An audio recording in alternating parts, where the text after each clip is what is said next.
Hello दोस्तों, नमस्कार। आपके अपने यूट्यूब चैनल पर आपका स्वागत है। इस वीडियो में हम बात करेंगे हिंदुस्तान एरोनॉटिक्स के बारे में। इसके क्वार्टर थ्री के रिजल्ट आए हैं, साथ ही भारत फोर्ज के भी रिजल्ट देखने को मिले हैं।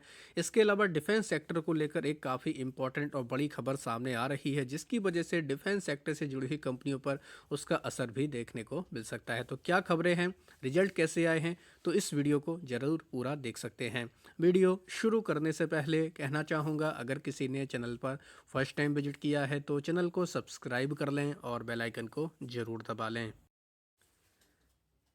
HAL यानी हिंदुस्तान एरोनॉटिक्स लिमिटेड के Q3 के रिजल्ट आ चुके हैं। जस्ट अभी अभी रिजल्ट आए हैं और इस कंपनी के ऊपर इसका इम्पैक्ट भी देखने को मिला। कंपनी ने स्टैंड अलोन और कंसोलिडेटेड आधार पर रिजल्ट जारी किए, साथ ही इंटरिम डिविडेंड का भी ऐलान किया है। तो दोनों आधार पर हम लोग इस कंपनी की रिजल्ट स्टडी करेंगे। सबसे पहले बात करेंगे इंटरिम डिविडेंड के बारे में। 18 फरवरी इसकी रिकॉर्ड डेट तय की गई है।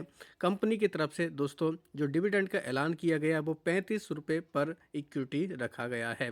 यानी कि अगर उसके एक तरीके से हम भाव से देखें, जो फेस वैल्यू उसके अकॉर्डिंग देखें, 700% बढ़कर आया है। साथ ही इसके अलावा कंपनी की तरफ से दोस्तों जो हम लोग को चीज़ें देखने को मिली वो यहाँ पर बताई गई। तो चाहे आप इंग्लिश और हिंदी दोनों में यहाँ पर कंपनी की तरफ से अनाउंसमेंट किया गया, दोनों को जाकर पढ़ सकते हैं। अब बात करेंगे कंपनी के रिजल्ट के बारे में। तो ये है कंपनी के स्टैंड अलोन आधार पर नंबर। ईयर ऑन ईयर और क्वार्टर ऑन क्वार्टर के बेसिस पर हम लोग इसको स्टडी करेंगे। रुपीज़ इन लाख हैं, इस चीज़ का आपको ध्यान रखना है। कंपनी की टोटल इनकम की अगर बात की जाए तो 8,612 करोड़ के आसपास इस बार रिपोर्ट की गई है इनकम, जो पहले 7,588 करोड़ के आसपास थी। पिछले क्वार्टर में 7,517 करोड़ के आसपास थी। तो पिछले साल की तुलना में और पिछले क्वार्टर की तुलना में तो इनकम कंपनी की बढ़कर आई है, जो कहीं ना कहीं कह सकते हैं एक इम्पॉर्टेंट और पॉजिटिव पॉइंट है। कंपनी के खर्च की अगर बात की जाए, जो टोटल एक्सपेंसेस देखने को मिल रहे हैं वो भी देख सकते हैं आप लोग। 6,140 करोड़ के आसपास कंपनी ने एक्सपेंस किया इस बार, जो पहले 5,553 करोड़ के आसपास था। पिछले क्वार्टर में 5,296 करोड़ के आसपास था। तो खर्च भी हम लोग को, जिस तरीके की कंपनी की इनकम बढ़ी है उसी के अकॉर्डिंग हम लोगों को खर्च भी बढ़ते हुए देखने को मिले। तो टोटल इनकम में से टोटल एक्सपेंस को माइनस करेंगे तो दोस्तों हाथ में आता है प्रॉफिट बिफोर टैक्स। कितना रिपोर्ट किया कंपनी देख सकते हैं आप लोग, 2,471 करोड़ के आसपास हम लोग को प्रॉफिट बिफोर टैक्स देखने को मिला, जो पहले 2,034 करोड़ था। पिछले क्वार्टर में हम लोग को 2,240 करोड़ के आसपास, 2,220 करोड़ के आसपास देखने को मिलता था।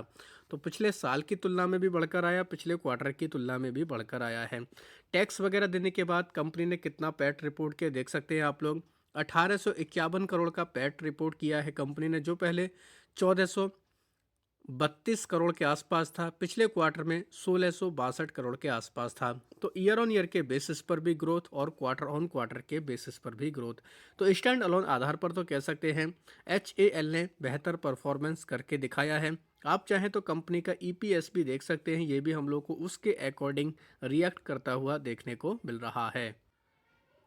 अब अगर HAL के कंसोलिडेटेड आधार पर नंबर देखें तो ये भी काफ़ी इंपॉर्टेंट देखने को मिल रहे हैं। इसको भी दोस्तों मोटे तौर पर थोड़ा थोड़ा हम लोग स्टडी कर सकते हैं। जैसे कंपनी की टोटल इनकम 8,612 करोड़ रही, जो पहले 7,588 करोड़ थी। पिछले क्वार्टर में 7,516 करोड़ के आसपास थी। तो कंसोलिडेटेड आधार पर भी कंपनी की इनकम ईयर ऑन ईयर और क्वार्टर ऑन क्वार्टर के बेसिस पर बढ़कर आई है। टोटल कंपनी का एक्सपेंसेस भी देख सकते हैं आप लोग, 6138 करोड़ रही है, जो पहले 5551 करोड़ थे, जो पिछले क्वार्टर में 5296 करोड़ के आसपास थे। तो एक्सपेंस भी उसके अकॉर्डिंग बढ़कर आए हैं। प्रॉफिट बिफोर टैक्स की अगर बात की जाए तो ये भी आप लोग देख सकते हैं, ये भी हम लोगों को लगभग 2,486 करोड़ के आसपास देखने को मिल रहा है, जो पहले हम लोगों को 2,042 करोड़ के आसपास देखने को मिलता था।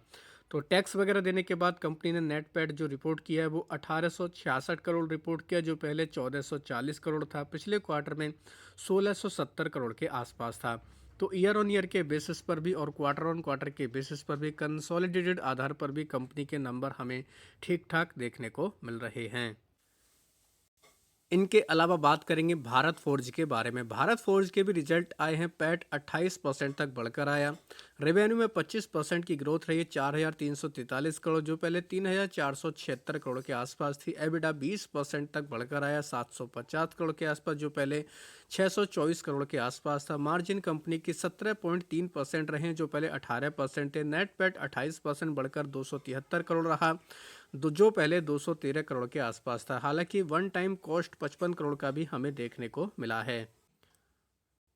साथ ही एचएएल के रिजल्ट तो हमने ऑलरेडी स्टडी कर ही लिए हैं। कुछ हाइलाइट्स परसेंटेज में भी आप देख सकते हैं। रेवेन्यू देखा जाए तो 10% बढ़ा है। एबिडा 11% बढ़कर 1871 करोड़ के आसपास जो पहले 1683 करोड़ था। एबिडा मार्जिन 24.3% रहे जो पहले 24.2% थे। नेट पैट 29% तक बढ़कर आया, 1440 करोड़ से बढ़कर हम लोग को 1817 करोड़ देखने को मिला। 35 रुपये का कंपनी ने डिविडेंड का भी ऐलान किया।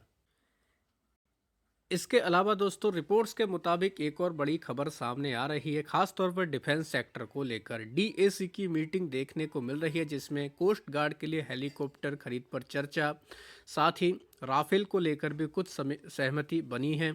तो ये दोस्तों खबरें सामने आ रही है। इस वजह से डिफेंस सेक्टर से जुड़ी हुई कंपनियां काफ़ी ज़्यादा फोकस में भी देखने को मिल रही है। ये दोस्तों वीडियो बनाते समय जस्ट अभी की ब्रेकिंग खबर है, तो इसका हम लोग को असर आने वाले समय में कंपनियों के ऊपर भी देखने को मिल सकता है। मल्टी रोल फाइटर एयरक्राफ्ट को मंजूरी मिलने की संभावना है, तो इसकी वजह से दोस्तों हम लोग को BEL, HAL, Bharat Forge, Mazagon Dock Ship Builder, Garden Reach Ship Builder, क्योंकि बजट में रक्षा खरीद के लिए 60,000 करोड़ का आवंटन दोस्तों अलग से किया गया है, तो ये भी कहीं ना कहीं काफ़ी इम्पोर्टेंट हम लोग को अपडेट देखने को मिल रहा है।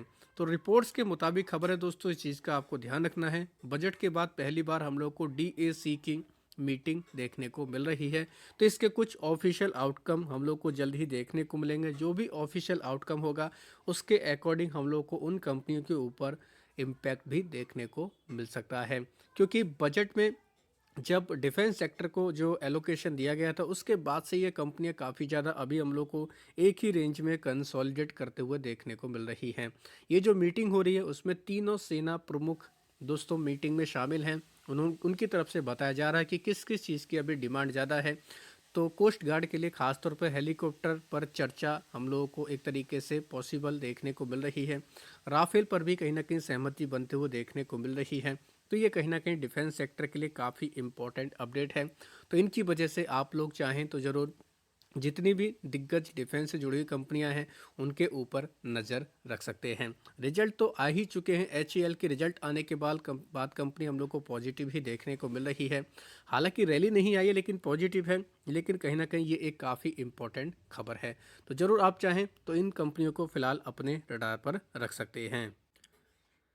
साथ ही डिफेंस सेक्टर को लेकर ही डिफेंस सेक्टर की 4 कंपनियों को लेकर गोल्डमैन सैक्स की तरफ से कुछ रिपोर्ट्स देखने को मिले, जिनमें सोलार इंडस्ट्री, आज़ाद इंजीनियरिंग समेत और भी कई सारी कंपनियां हैं। तो इसमें भी दोस्तों इनकी तरफ से कुछ बातें बताई गई हैं कि किस कंपनी को कितना एलोकेशन मिल सकता है, किस कंपनी में कितना ज़्यादा ग्रोथ के चांसेस हैं। तो ये कहीं ना कहीं काफ़ी इंपॉर्टेंट रिपोर्ट है, खबर है। तो इसको भी चाहें तो आप डिटेल में जाकर स्टडी कर सकते हैं। काफ़ी इम्पोर्टेंट ये हम लोगों को खबर देखने को मिल रही है। तो ये था दोस्तों डिफेंस सेक्टर को लेकर जो खबरें आई हैं उसको लेकर एक डिटेल वीडियो। अगर आपको ये वीडियो पसंद आया तो चैनल को सब्सक्राइब भी कर सकते हैं।